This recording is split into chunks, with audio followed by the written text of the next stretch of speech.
Hello, hello, hello, hello, and welcome to Live with Hanifa Nayela. I am Hanifa Nayela, and today is Wednesday. I know I'm usually here on Mondays, but this Monday I kind of got my time. I lost track of time. Let me just put it that way. So there was no way for me to come. I would have ended up being like rushing and doing this. So we are here today on Wednesday to have the conversation that we were supposed to be having on Monday. I do not intend to be here long. I am supposed to be going to another live panel today. I'm going to try to make it over there. So I'm going to be over here not too long today. So I'm going to pretty much say what I need to say and roll up out of here and see what you guys have to say as well. But if this is your first time tuning in and you have not subscribed, make sure you go back out, you hit the subscription button, hit the like button as well while you are here.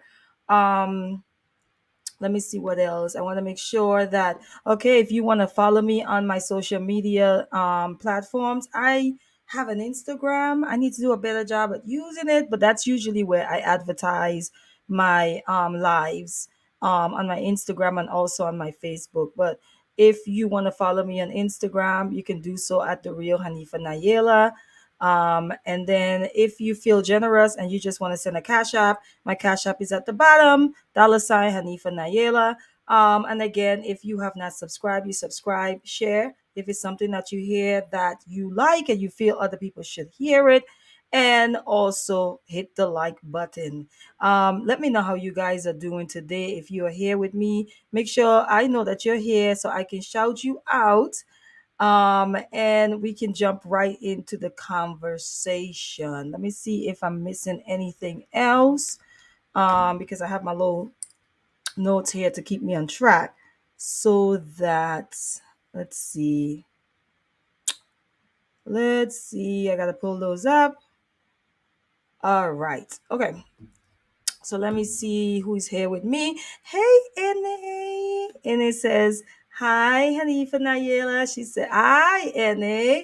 I appreciate you, sis. Thank you for always passing through and showing love and support. It does not go unnoticed. And I am much appreciative of that.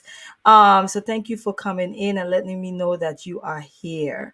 So what I wanted to talk about today, it's really, again, Mondays is usually like my personal things, like things that I think about or that are on my heart or on my mind. And so I usually try to just come and discuss those. And then Fridays, as you guys know, if you're not following me, Fridays is open panel Fridays, and that's just when I give a topic and I open up the panel for anyone that wants to come up and have a conversation about that specific topic.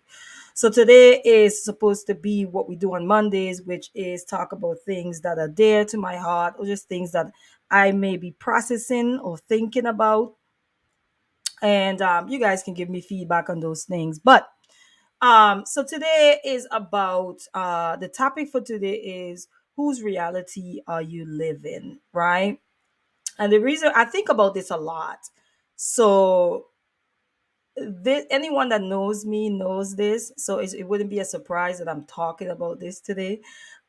This is definitely a journey for me. I question a lot of things, um, even in my own life, and at the point of my journey that I'm in right now, this is a very touchy topic for me because I'm like right in the middle of processing through a lot of these things, right? But so the thought of this came because a friend and I, we were having a conversation. Hey, Ashan. Hello. Thanks for passing through and showing some love, Ashan. I appreciate you so much. Oh, Ashan, I'm supposed to be over on AR's channel today. I think after this, I'm supposed to go over there and hang out for a little bit. So yeah, hopefully that goes well. So come over there and check it out at some point, Ashan. Yeah, that's where I'm gonna be going later. After this actually. So I'm only gonna be here for a short period. Hey Ma'at! Peace, peace, peace, peace to you. Thanks for passing through, sis, and always showing some love. Okay, so a friend and I was having a conversation, and we were just talking about, like, you know really embracing and tapping into like your own individual divinity and what that means and what that looks like. And so we were just talking about just like reality and creating your own reality. That's what this is really about today. And so I ended up in a stream of consciousness while talking to her, and a lot of like downloads came through on that one for me. And these are things that I, like I said, I continually process in my day-to-day life, right? So the question is, whose reality are you living? And so the thought is along the line, like, my thing is question everything, right? Question everything, every single thing.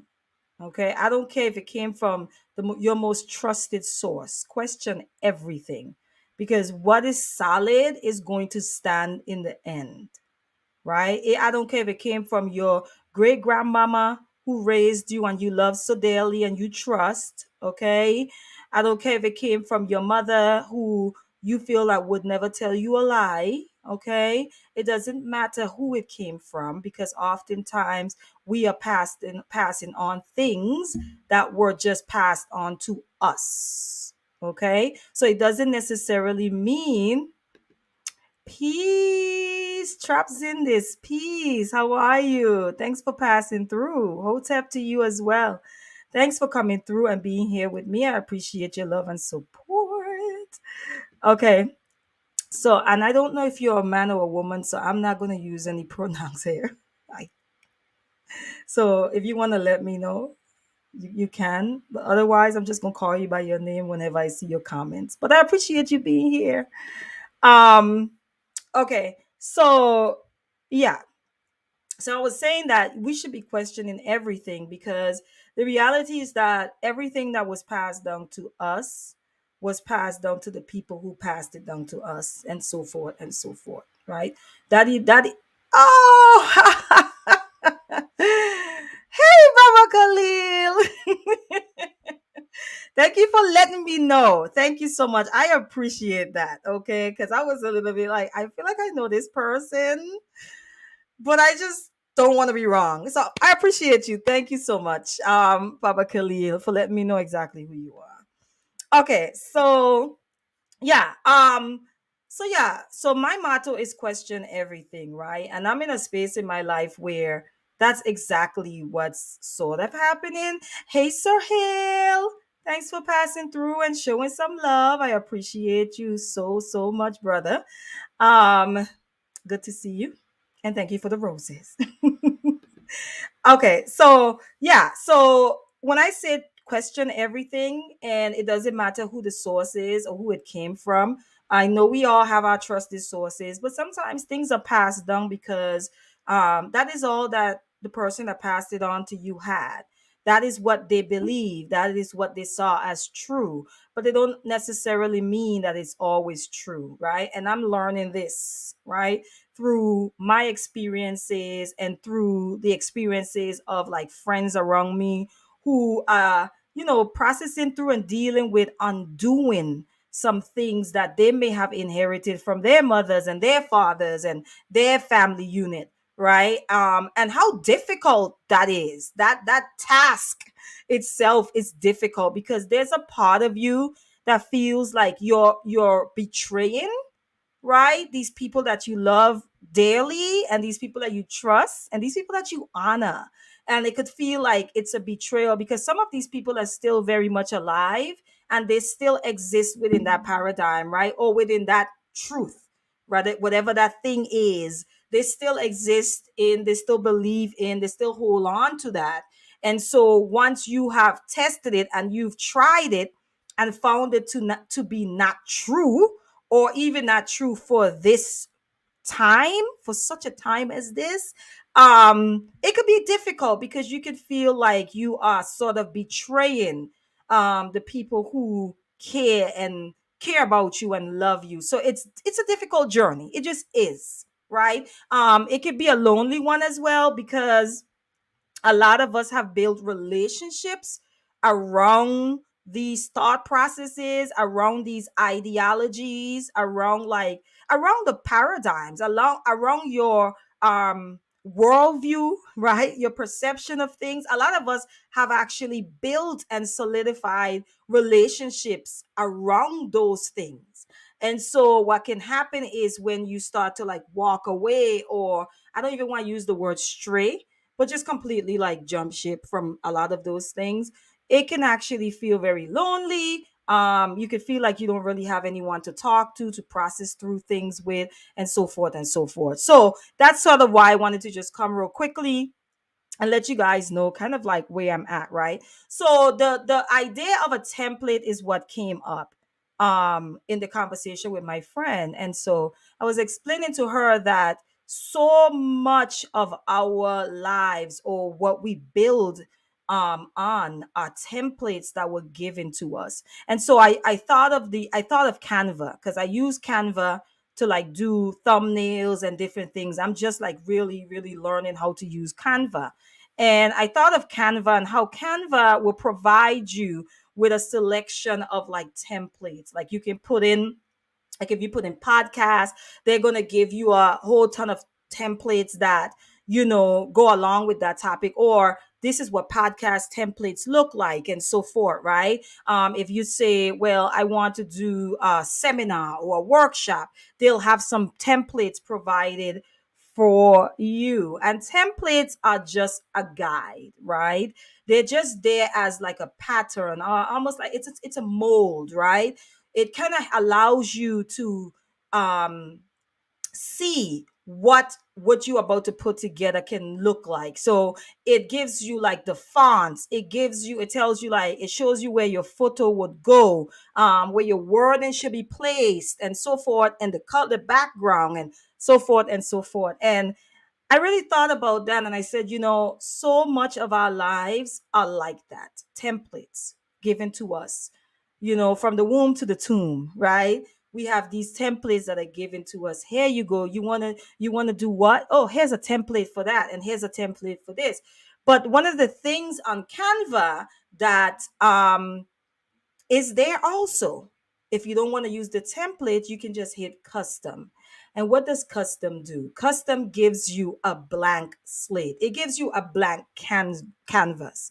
And I just want to say this. We talk about black canvases, and we talk a lot about these things in the abstract, right? And we talk about them like in such a rosy type of way.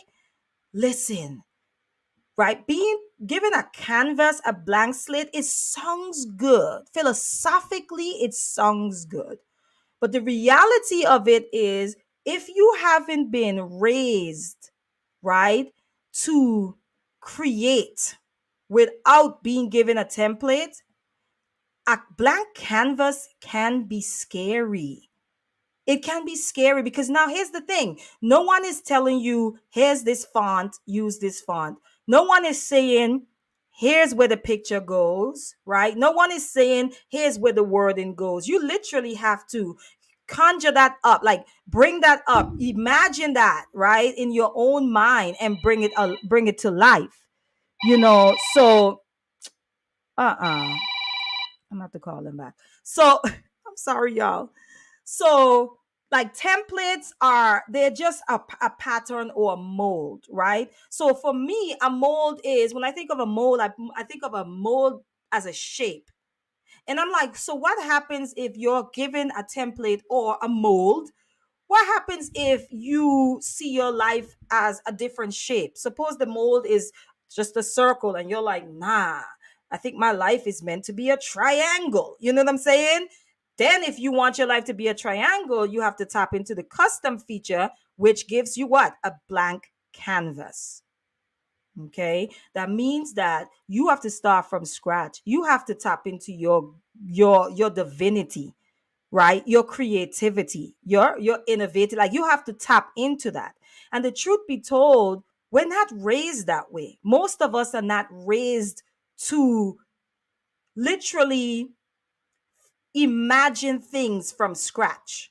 Most of us are not raised that way. We are raised with templates being given to us from the time that we are very, very young. Okay.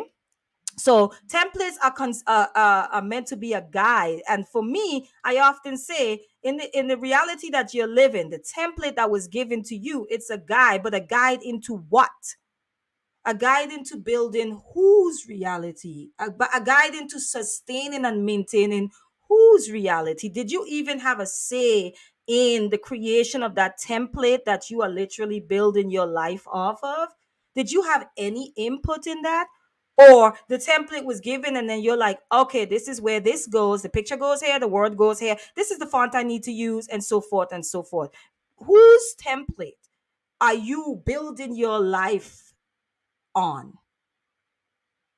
Right, so let me pause real quick because I see some people coming in and I want to make sure that I shout them out. Hey Tiffany, hi sis, thanks for coming through. I said hi to my aunt. Hey Taki, thanks for coming through sis.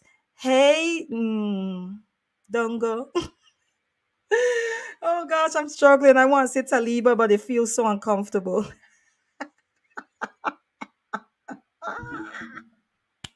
We gonna call you Taliba here. We gonna call you Taliba. Hey Taliba. How they say your name in the States? Taliba. Taliba. Hey Taliba. That's my sister, y'all. Yes. So Ashan, it's okay, right. So it's whose template are you building your life on? If it's not yours, then whose is it? Right? And so I challenge everyone to question everything. But I just want to say, when we start discussing canvases, blank canvases, I need us to stop romanticizing that idea. Okay? It is not that easy.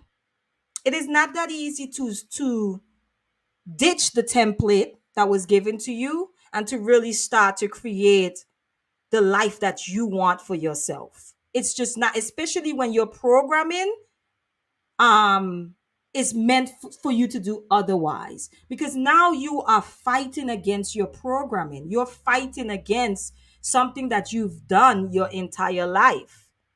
But once you start to question that, you know, I am going to say here and there, you can literally, once you say, I'm going to ditch the templates, you can literally start to feel like your life is falling apart, like your life is in shambles, because you're like, oh my gosh, you start to panic. So sometimes people find themselves getting away from the templates, and then you'll find that we run back to it because it's safe, because once you start getting into unknown territory, uncharted territory, it is a scary thing. You know, it is a scary thing, and you can end up just, you feel like, what am I supposed to do here? There is no guarantee of success, right? But the funny thing is, there's no guarantee of failure either.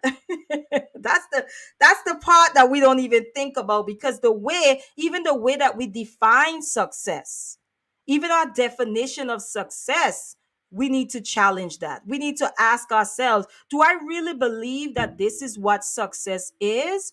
Or am I programmed to think that this is what success is? What do you really believe at your core? Because, truth be told, from my experience with myself and my observation with others, a lot of us are not living our lives from our core.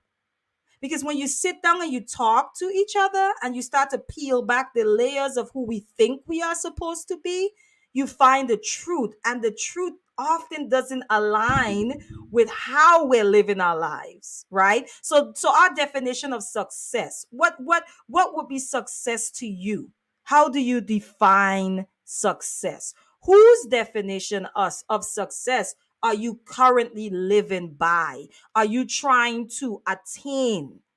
Whose definition of success is that? Is it yours? Because if it's not yours, then this conversation is for you. This is where we talking about the blank canvases. This is where we're saying you might have to ditch that paradigm that's given to you and start to actually create your own reality the way that you see it in your mind, right? So your definition of success, what are some of the definitions of success? You guys can put it in the comment section that you've been given, that we have been given, right? How does society inform us about what success is? For one, the more you have, the more successful you are, right? Acquire as much as you possibly can if you want to be successful, if you want to be seen as successful, right? If you want to feel successful, it's all about acquiring a lot. Keep acquiring, get more, get more, get more. Okay? We've also been fed the idea that one cannot be happy without the acquisition of many, many, many things. Right? This is Western society, right? This is also global, but we this idea that you cannot be happy unless you have a lot, not your basic needs. Like I'm talking about beyond your basic needs, right? You shouldn't be happy with just your basic needs being met. You should be disappointed. You should be depressed. You should be sad about that because you need to have more than just your basic needs in order to be happy. That's one of the messages that we get about success all the time. Another one is that we should not be celebrated until we've attained a certain status in life.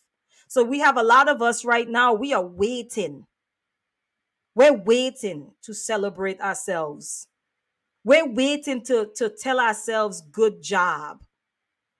We're waiting to say to ourselves, well done. We're waiting until our big debut to tell ourselves, you dope as shit. You great. We're waiting. But what are we waiting on? We are waiting to meet a standard that wasn't even created by us. That's not yours. You are following someone else's definition of success. And so let's say you go and you accomplish something and you can measure it up to what someone says success is. And if it doesn't hit that mark, then you say, oh, well, I could just keep this quiet. This is not a big deal. I don't need to make a big deal out of this. It's a small accomplishment in comparison to what the definition of success is. So you have a whole lot of people who have come really far in life and they can't find it within themselves to give themselves an applaud. They've come really far in life. They're further than they were last month, than they were the year before, than they were 2 weeks ago. But because they haven't hit what the pinnacle of this of what they define, how they define success, then they play it down and they play themselves small and they don't celebrate themselves, right? And they still feel shitty. I heard a sister tell her story. She said it took her 9 years to acquire, and we're gonna get into that time. 9 years to acquire her bachelor's degree. She goes on to say that it's very interesting because even though she acquired the bachelor's degree, the fact that it took her 9 years, she couldn't even be happy about it. It actually made her depressed. So now instead of focusing on, I finally got this degree, I'm about to call all my girls, okay? And we about to like turn up, whatever y'all young people say. We about to get lit, whatever y'all say out there. We about to have some fun and celebrate, right? Instead of looking and saying, "Wow, I've accomplished this," right? I've overcome all the obstacles and I finally attained this thing. I've reached my goal. Instead of focusing on that, now the focus becomes, well, you didn't do it in 4 years like you were supposed to.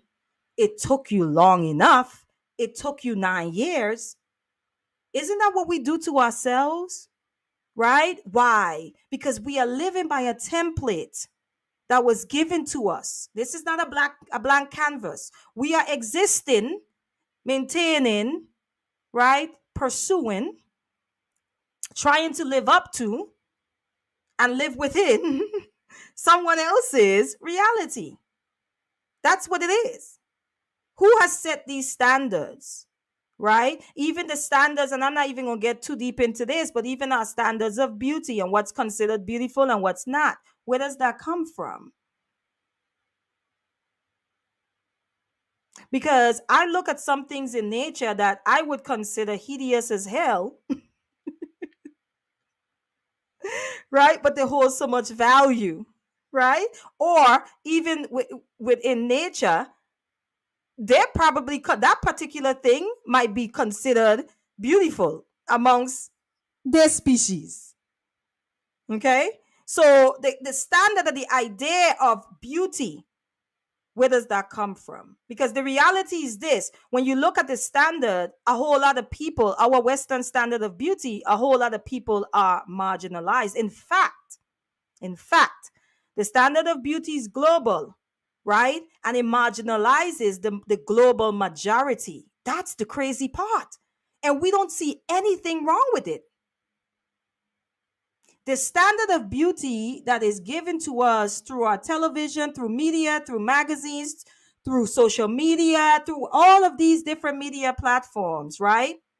Is a standard given to us by the global minority, which marginalizes the global majority. And yet, we still try to attain it.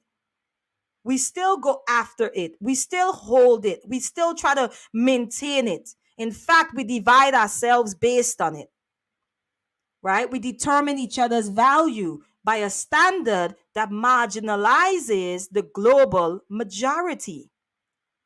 That's silly, but we do it. Okay. What other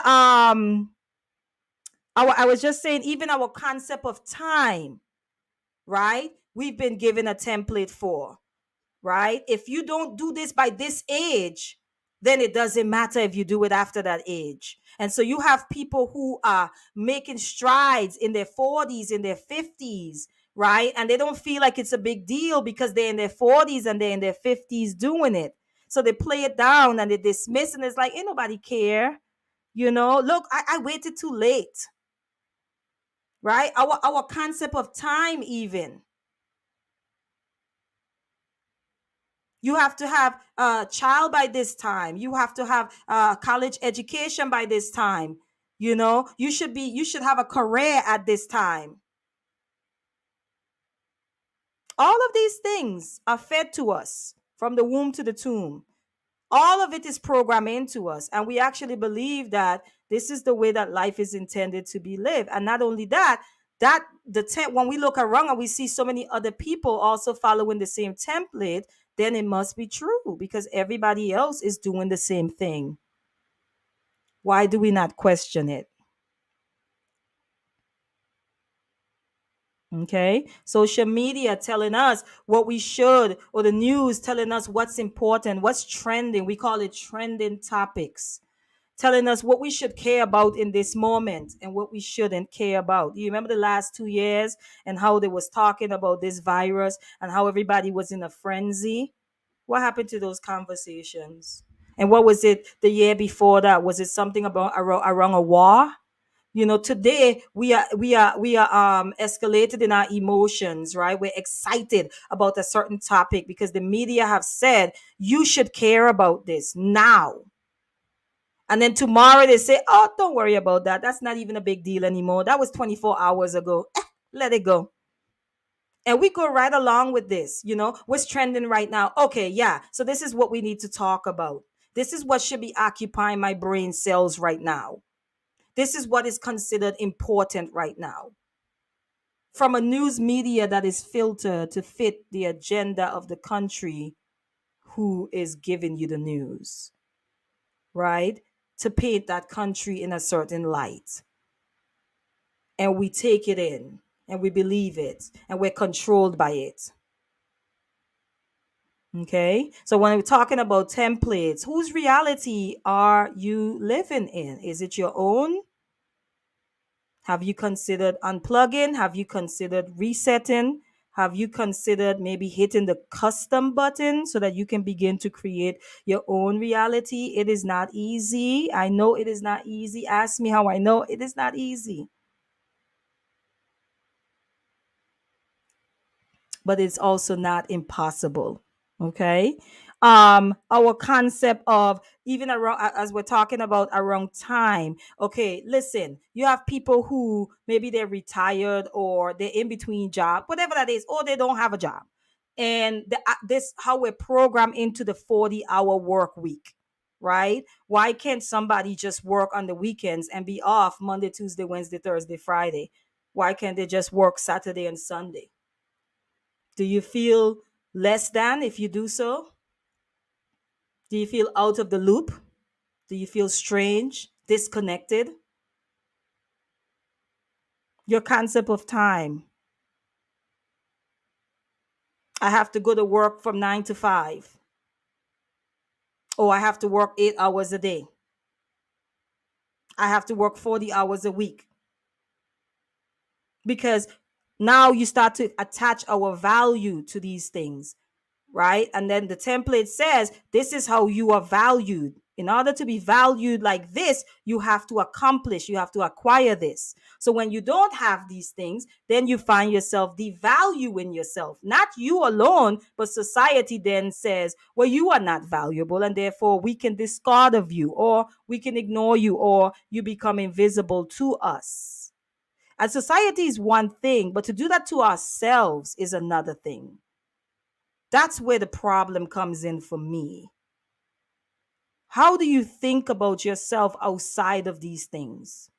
When these things are gone and they are removed from you, this is where you see people who were in sports and they were hoping to have a career and they injure themselves, right? And now that's off the table. And what happens is their focus was only on that. And their value was attached to that. And their identity was attached to that. Their sense of self was attached to that. And so when that's removed, they feel like they have no reason to live, nothing to live for. So it's important for us to define ourselves, give ourselves value and worth outside of these paradigms, outside of these systems, outside of these templates, these ways of thinking. Let me see. I love that, Baba Khalil. I'm coming to that right now. Um, Let's see. Let me see what you guys are saying because I saw Baba Khalil say something. Ashan says, everyone isn't an artist. Some have no vision. Blank canvas can cripple you. Yes, Ashan. Yes, I know. I know. Right. And it's a scary thing as well. It's a scary thing. I was talking to my friend and I say everyone is out here talking about gods and goddesses, but and romanticizing this concept of gods and goddesses, but not realizing what that means. That means that you have to create your own reality. That means you are responsible for that. That means that everything falls on you to do so. That's what a creator. That's what a creator does. So I agree with that. That blank canvases can be crippling, and you're crippled by the fear. You're crippled by the fear of it. Ashan. Tiffany says the idea of only being viewed successful because you have a degree. Yeah, yeah, that's a big one. That's a big one. You know, you don't have a degree, and so oh, this is a good one. You don't have a degree, so you are not intelligent, right? That's one. You did not finish high school, so you have nothing to contribute to certain conversations.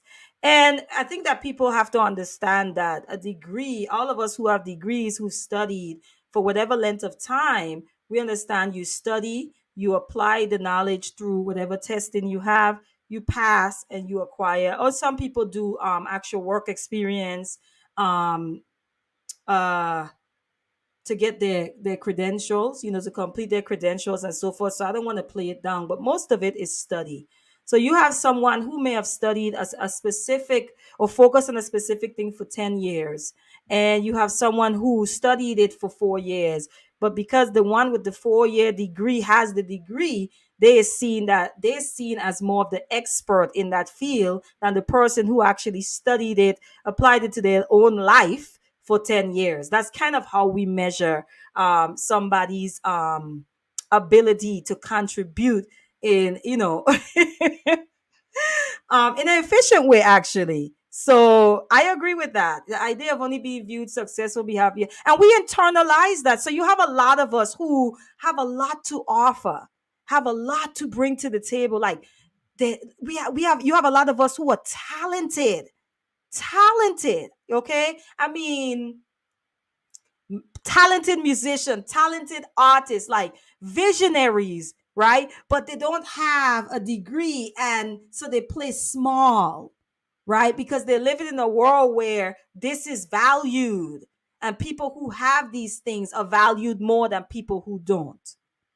Okay. And the funny thing is, like, I was talking the other day, and I was like, the test taking thing. A lot of people, a lot about school is test taking. And a lot of people struggle with test taking. So what happens to those people? They end up being marginalized as it pertains to how we view intelligence or what someone could contribute or someone else's value. We internalize these things. And so now, because we don't have the degrees or we haven't attained a certain level of, education, we come in and we play small, we stay in the corner, we stay in the shadows, we don't want to draw too much attention to ourselves. I know so many women and men who are in spaces, right? And they are the ones who maybe, let's say they only have an associate's, but they are around master level degrees, PhDs, and so forth. But they are just as fire as these people, right? But as soon as they get in these arenas, they feel small. They get scared. They shy away. They run away sometimes because it's like, I, I don't belong here. So we do internalize these things. But again, whose reality? Whose reality are you living? Tiffany says the idea that more money you make, the better you are. Absolutely. Yep. We internalize that. Thanks for giving me these, Tiffany. Um, hey, Danik. Says, great day, Hanifa. Blessings to all on the chat party. Yeah, yeah, yeah, yeah, yeah. Okay, so Baba Khalil says, I'm 70. Shout out to the 70-year-olds out there. Okay, I'm looking forward to my day. I'm 70, not using drugs, not in jail. I'm a respected as an elder. Yes, you are. I have 4 daughters that love me and honor me. I just talked about this last week, about the mother, who was saying that she literally had to write off 4 of her children. And I was so disturbed by that, Baba Khalil, because I was just like, 4 of your children? 4 of them have an issue with you? So here's the thing. I feel, and Baba Khalil, I'm here with you. If I have 4 children and I have 3 PhDs, okay, and my 4 children, I have a strained relationship with every single one of them. Ah, the way I measure success, I would be like, these PhDs don't mean nothing. Okay, so I'm glad to hear you say that. I have 4 daughters that love me and honor me, 6 grandchildren that look at me as a great man. I have my health. I am successful. Thank you for that, Baba Khalil. Thank you for that. Thank you for that. Because we think that there's only one blueprint for success. And a lot of us are living our lives sad and in misery and in depression because we don't realize that we can actually unplug from these definitions that were given to us, to unplug from using these templates as a guide for our own life and shaping our own reality, and just hitting the custom button and saying, what do I value? What is important to me? What brings me joy and a sense of contentment and accomplishment? That is your template. That is your guide for your life. That's what you use to focus. That's what you use as something to attain. What are the things that you value? That's what it boils down to. So you have some of us, we have things that we value, but we're not living our lives based on those values. We've adapted and taken on somebody else's value system. We've allowed someone else to come in and say, no, no, no, no, no, no, no. That thing that you value, you should not value. That's nothing to be proud of. We've allowed this to happen. So I wanted to have this small, very brief conversation to say that it's okay to ditch the value system that doesn't align with yours. It's okay to let go of it. I am not saying it's going to be easy, because here's the thing, because our lives has been guided by these things for so long. When we let it go, it can literally feel, right, like we are lost. Okay, what am I going to do now? A blank canvas? My goodness. And for me, it's all about how you're looking at the canvas. You can look at the black canvas and be intimidated by it because now you have to create on your own. Or you can look at the canvas as, yes, I get to do it my way. It's all about perspective. It's all about the angle that you're looking at it from. Let me see. Mrs. She said, hey, hey, hey. She says, hey, hey, hey, Sister Hanifa. Peace to you, sis. Thanks for passing through and coming through and showing some love. She is saying good evening to the good people in the chat. All right, all right, all right. Hey, Wally. How are you? Thanks for passing through.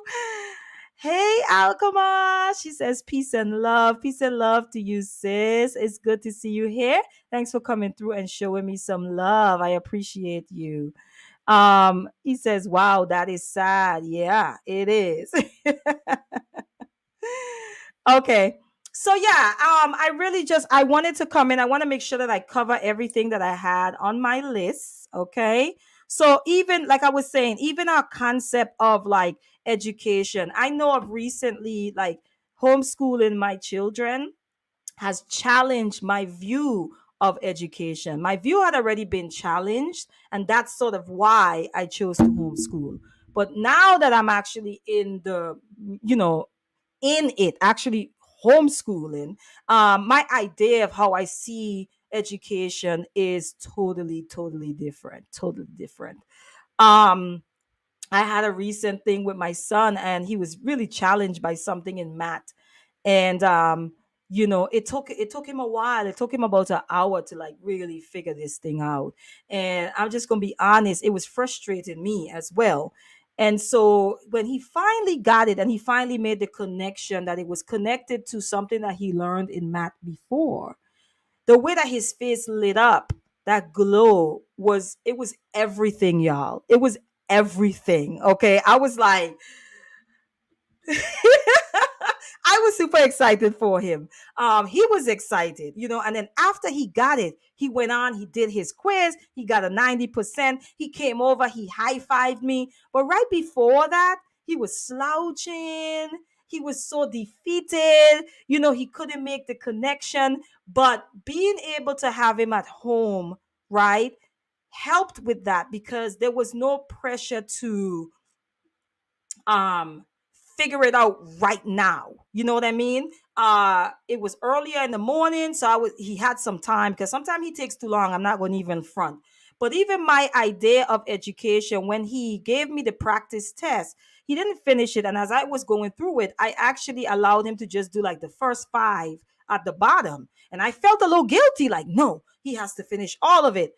And I don't know, a soft voice within me was like, are you focused on him understanding and grasping what he's learning, or are you just focused on him scoring really well?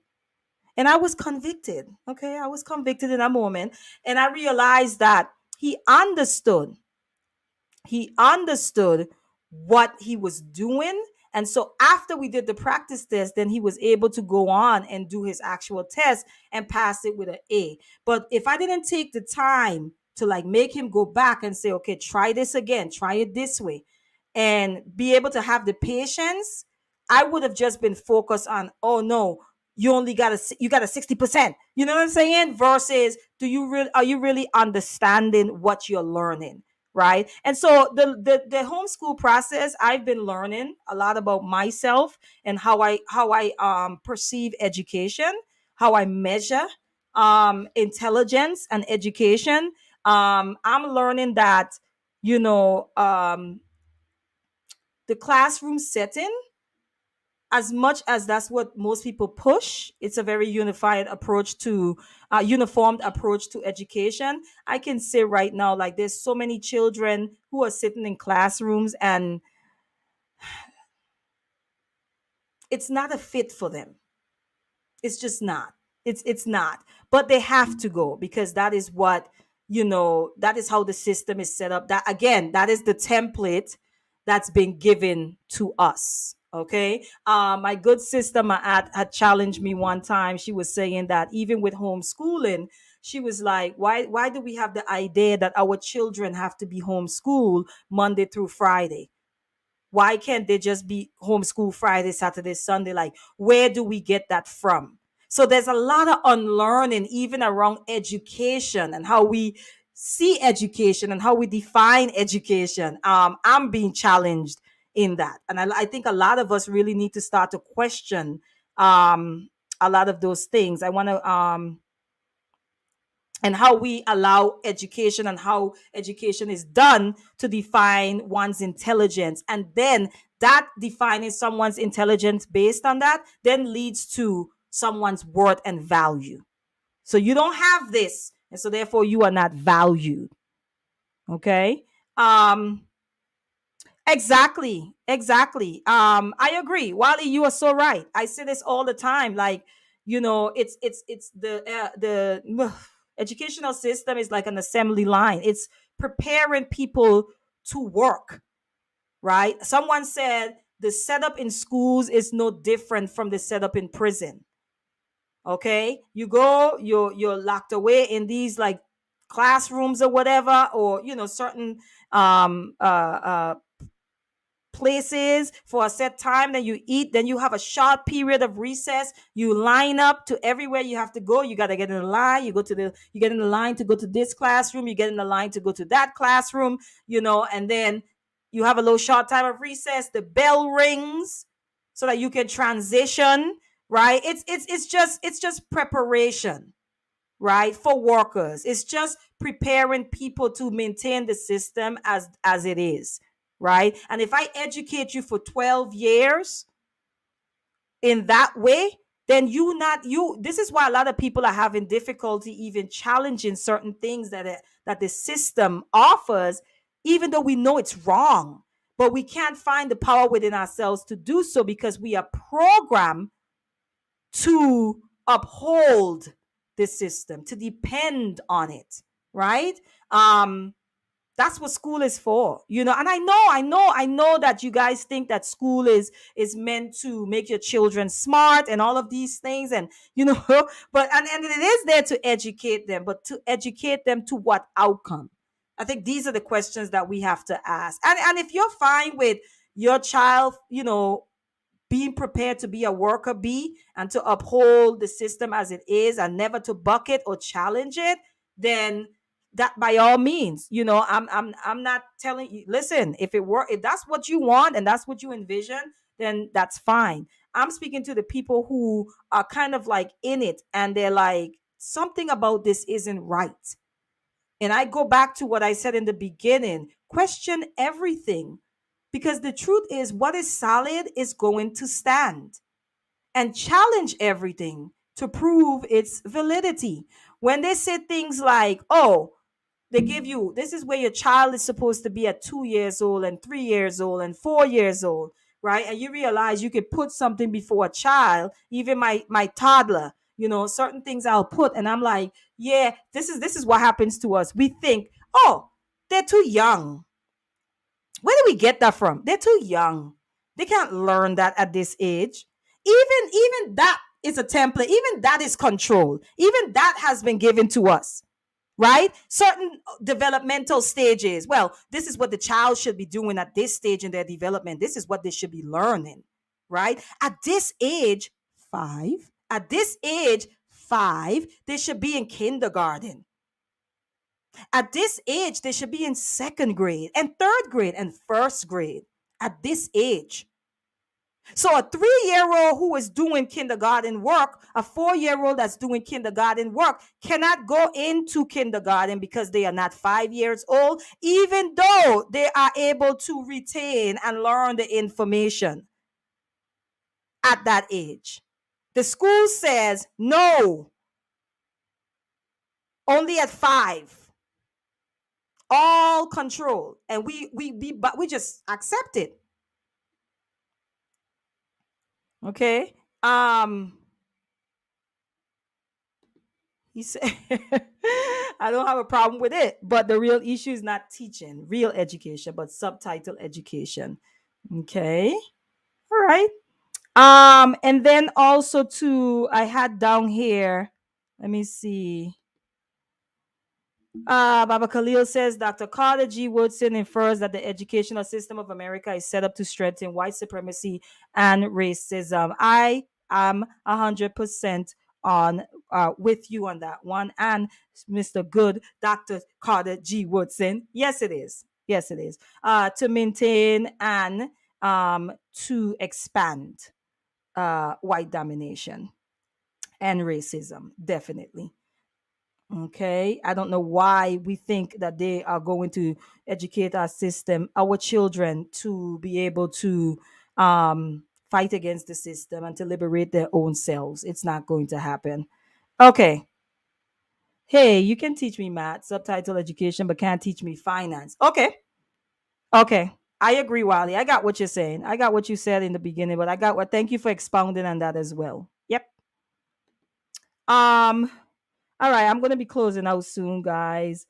Okay, what else do I have here? I want to make sure I covered everything. Um, yeah, so I was pretty much saying being able to challenge everything that you've learned. If you are feeling like something isn't right, this is not what I how I want to live my life. There are so many people who they have an idea of how they want to live their lives, but because they don't see a template for it, because they don't see a template, because they're like looking for someone who's already doing it and they can't really find it, right? Because there's no charted territory for that particular thing, then they abandon it, right? And they say, okay, I'm gonna focus on something that is already being done, or that a template is already provided for. That's what I'm going to focus on. And so they ditch the thing that makes them happy at their core. And I'm challenging you to go back to your core, right? And go back to your core and be truthful with what is it that makes you happy? How would you define success for yourself? How do you define intelligence? Is it really what you think it is? I mean, is it really what you are aligning yourself with? Because if what you're aligning yourself with and what you feel in your core doesn't match, then there's some changes that you have to make. That means that you're existing in a reality that was not created by yourself, that you are maintaining somebody else's reality, that you are carrying forth somebody else's agenda, that you are building, maintaining somebody else's world. What about yours? What do you value? What do you want to do? What are some of the things that you've already accomplished that you have not celebrated, that you've looked over because in comparison to what people say success is, it seems like a really small step? What are those things? Go back, celebrate them, get your friends together. Let's go out. Let's go out and have some fun and celebrate me. I finally got my own apartment. Okay. And I know what happens. Someone is 30 and they were living in their mother's basement. And so now they finally got an apartment. And it's like, well, you should have got an apartment from your 20s. Why were you in your mother's basement? Maybe they had some hard times. Maybe they have anxiety. Maybe they're dealing with mental health issues and they finally are able to make that step towards independence and go out on their own. Don't allow anyone to minimize your accomplishments. Don't allow anyone to minimize what you define as something as successful. Don't allow that to happen.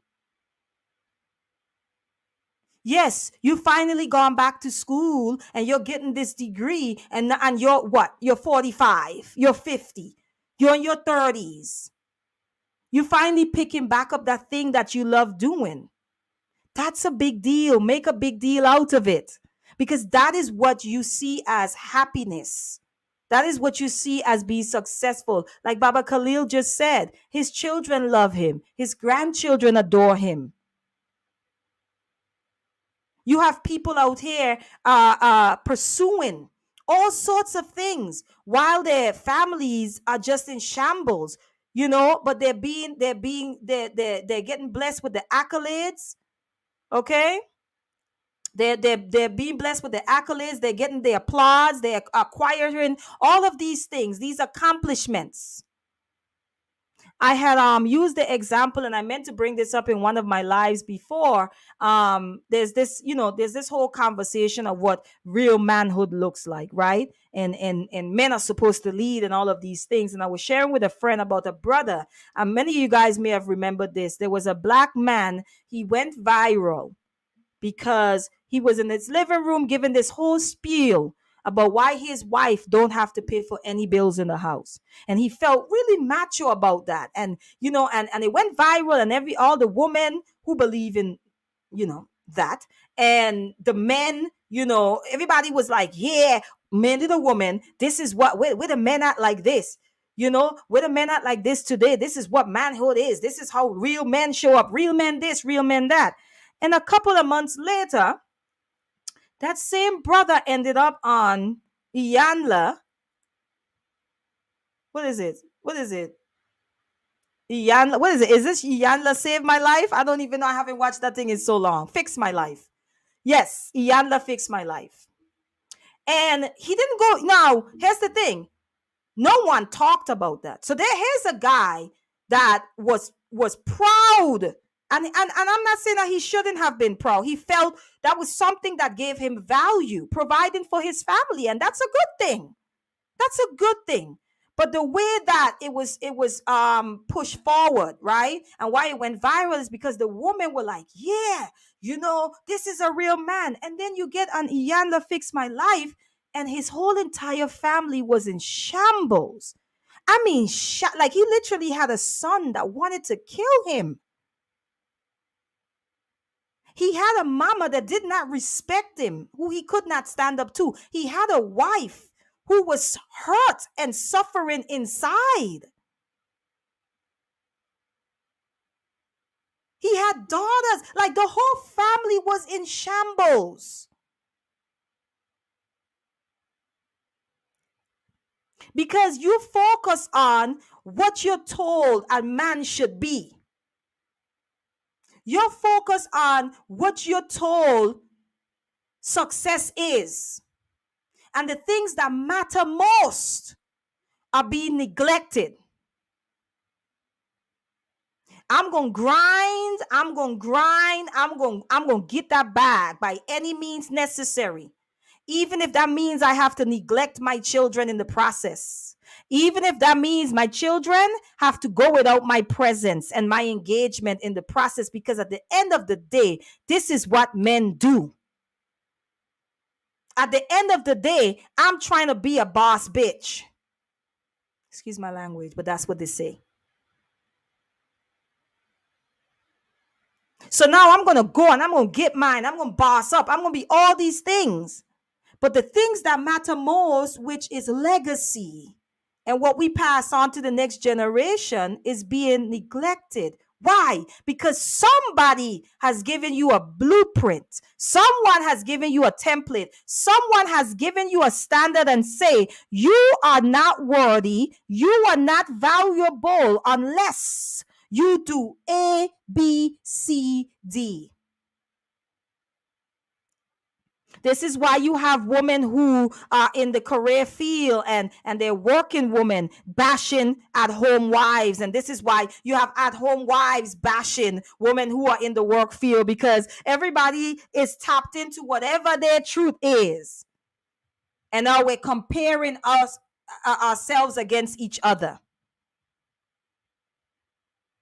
And I'm going to say specifically in this society, the way that people look down at women who are at home. I know so many women who have master's degrees and PhDs, and they choose to stay home with their children. It has nothing to do with their insecurity. It has nothing to do with their intelligence. It has everything to do with their value system, what they value. That's what it boils down to. But so many of us have decided to take on someone else's value system and abandon our own. Because someone has said, staying with your children and being there for them is not enough. Now you have the whole movement, F those kids, right? Go get yours. Legacy being abandoned, because legacy isn't just inheritance and what you leave for your children, it's also what you deposit into them. What are the tools that you are given to them? Are they tools to build or tools to destroy? What are you giving them?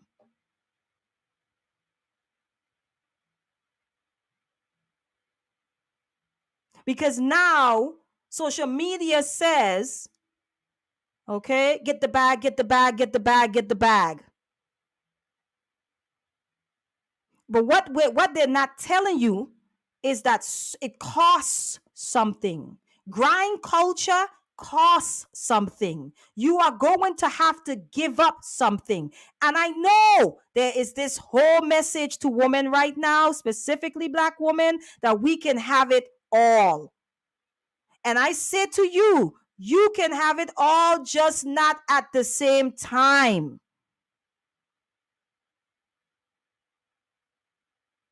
I don't want a nanny stepping in for me. I don't. I don't. I don't want to be out there making so much that somebody else, I feel that because I make this much, now I could just pay someone else to take care of my children. I don't want that. Who are you? What values are you depositing into my children? What are you teaching them? But you see, it's the get the back culture that we've taken on. And it has our homes in shambles. And that brother had the money and he was taking care of his family and he was proud of that. And he went viral for it. And there was a big conversation about what real manhood looks like. And then you end up and Iyanla fix my life. And now everybody gets to see that you were providing, but you wasn't really providing. You were financially providing, but you wasn't providing love and attention and warmth and affection and engagement to the people that matters most. You literally was just keeping a roof over their head, clothes on their back, food on the table. That's it. Because somebody lied to you and said that is all that is required for you to be seen as a man or to be a man. You adopted that. You took that on. Same thing when what we talked about last week, where you have these mothers that think, as long as I do the bare minimum, I've done my job, because you've been lied to.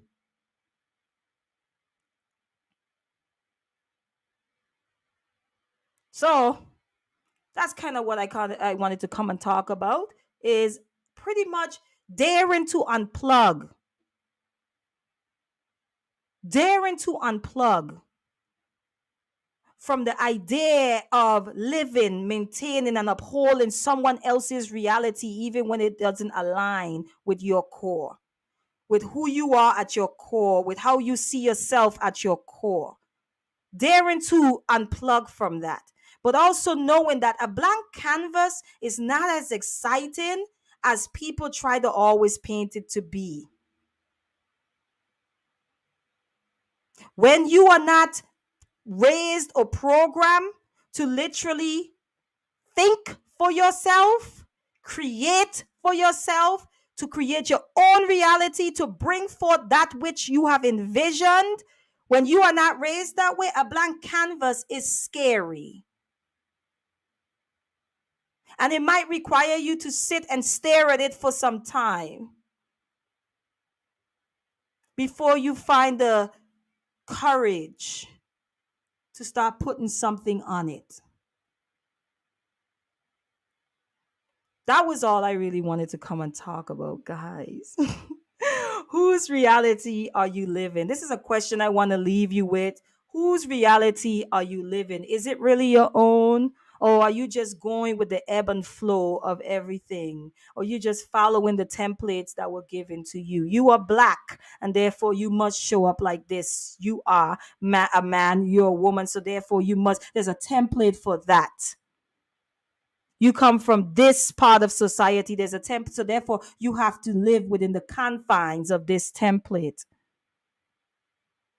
Or are you ready to start to think outside of the templates or those confinements that's been given to you, that's been fed to you your whole life?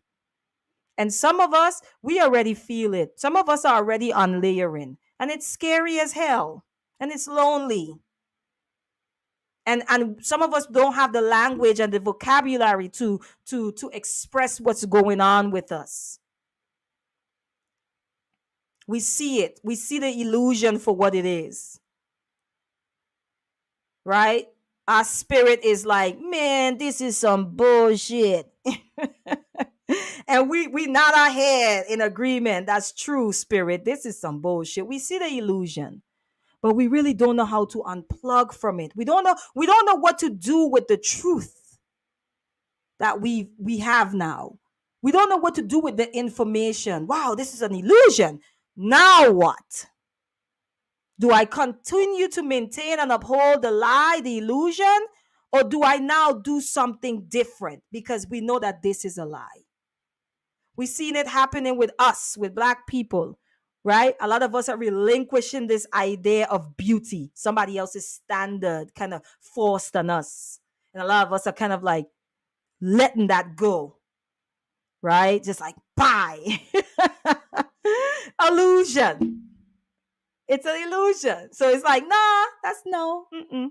Some of us are starting to kind of define our own value and our own worth for ourselves. It's happening. And for me, I would say if you find yourself in that position, I first of all I want to say that you're not alone, because there are many many illusions. You might just be dealing with one right now, right? This one, you might be dealing with one, and it might just feel like a lot.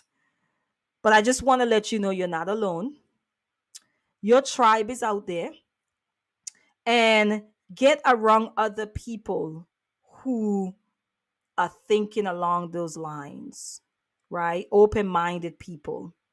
Get around people who have not completely bought in and sold out to the illusion that you have recently discovered, right? Get around those people, because you're going to need people that are going to feed your spirit and build you up during this time. And I know that it's scary because I am literally dealing with it.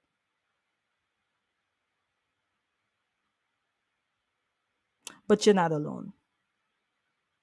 So before I go, I'm going to make sure. Oh, Alchemist says school prepares you to work jobs that your spirit is not comfortable with. The same way most children have to get up and go to school each day, even when they don't like it. I agree. I agree. When I started homeschooling my son, I started off waking him up at like 7 o'clock in the morning. Guys, let me tell you something.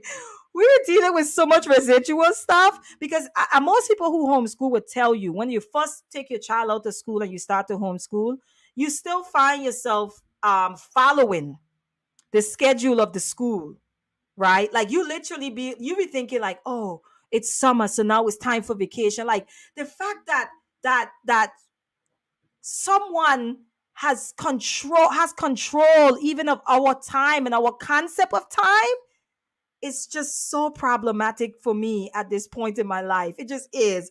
So even when you start, you're like, oh my gosh, okay, so summer is coming. Okay, that's when you do stuff, not realizing that you can travel with your child at any time if you're homeschooling. You don't even, it takes you a while, your mind to catch up to that. So there's a whole bunch of unlearning that has to happen as well.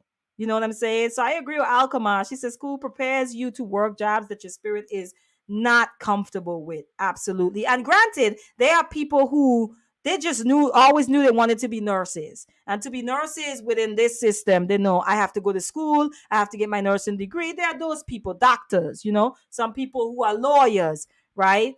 And then there's the rest of us.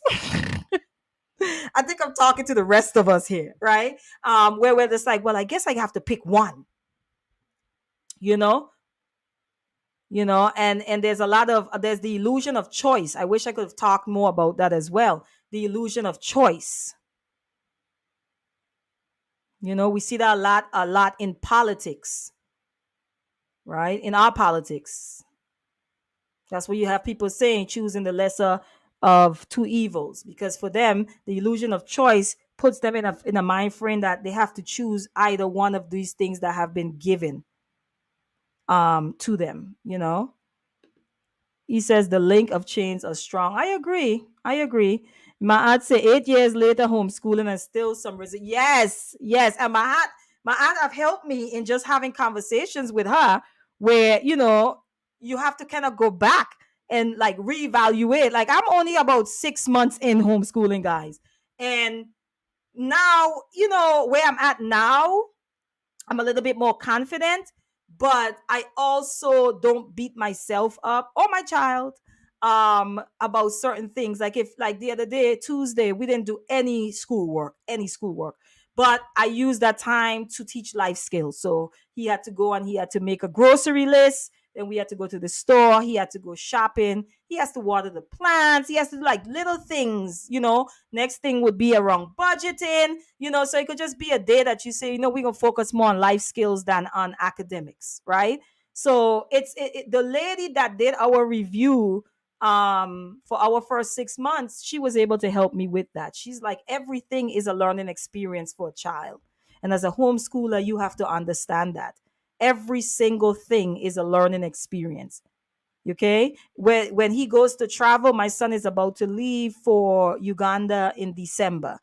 When he leaves for Uganda, that is going to be counted as a learning experience as well. So I'll be able to use the pictures that his dad takes while they're on that trip. If I take him to St. Thomas, and maybe we're on the beach and we are looking at we're finding, I don't know, clamshells or whatever that is.